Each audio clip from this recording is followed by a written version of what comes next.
welcome back to Pass the Glass. My name is Brittney Passmore, and today we are exploring food pairing.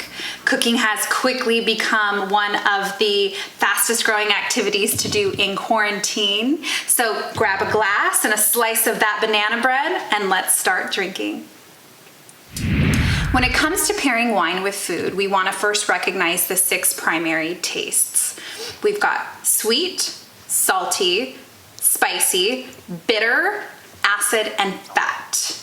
We want to enhance the flavors of the wines, and we do not want to dominate those flavors. So we're just trying to find a nice balance between those two, matching the weight with the weight, trying not to overpower the food. There are 2 types of pairings to consider when we are talking about food pairings. The first one would be congruent, and this is accomplished by using shared flavor characteristics to enhance the flavor of the food and wine. So reds is a really good example. I would say a Syrah, so peppered Syrah with a peppered steak. They share those characteristics to bring out the flavors of the food. So contrasting pairing uses different characteristics to balance taste, such as pairing a Sauvignon Blanc, a crisp Sauvignon Blanc, with a gooey mac and cheese. So whites, rosés, and sparklings typically tend to create those contrasting pairings. A couple of tried and true tips when you are pairing wine with food. First of all, you want that wine to be more acidic than the food you're eating. You also want it to be sweeter than the food that you're eating. High tannin wines love fat, but hate fish oil. So this is why those two clash, and we typically like to drink white wines when we are eating fish.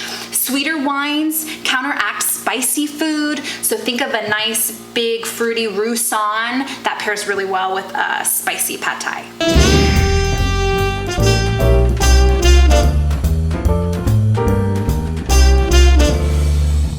For this next segment, I'm going to bring out some of my favorite appetizers that pair well with their corresponding wines. So this one, we are going to bring out our Chardonnay. Rich, oaky, creamy Chardonnay is the most planted white grape in California. And for this reason, we are going to pair it with a brie cheese. Brie cheese is nice, soft, creamy, and it's got nice subtle flavors that are going to pair very well with that butter in that Chardonnay.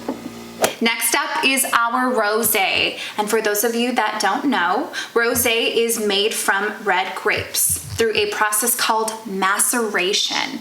Now this is when the grapes have their skins, seeds, and stems on, and they release their color, aroma, and their flavor profile, and that seeps into the juice. This process starts when the skin is broken, and it ends when those skins, seeds, and stems are removed. Maceration typically takes about 4 to 12 hours, and that creates that nice pretty pink hue that you see in the glass. And it's finished like a white wine. So for this reason, rosé is usually higher in sweetness and acidity. I'm pairing it with fresh bruschetta on a baguette. Up next is our Pinot Noir. Famously, the Santa Rita Hills is super popular to get Pinot. Also, the Santa Maria Valley is another great place to get Pinot Noir. This is a light to medium-bodied red that's sometimes spicy, also maybe a little earthy, and it's got a low tannin profile. This one pairs absolutely beautifully with some stuffed mushrooms. And last but not least, we've got our Bordeaux blend. Bordeaux blends are typically made of Cab and Merlot, but we also have some other varietals from Bordeaux, France, such as Cab Franc, Malbec, and Petit Verdot. So this one, because it's big, it's got high tannin, it's got a big body, we're gonna pair this one with a nice fatty steak bite.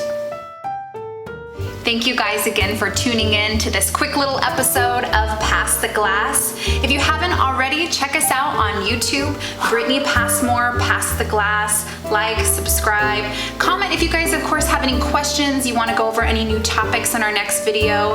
I hope you guys are staying happy, healthy, and cheers. Thanks for drinking with us.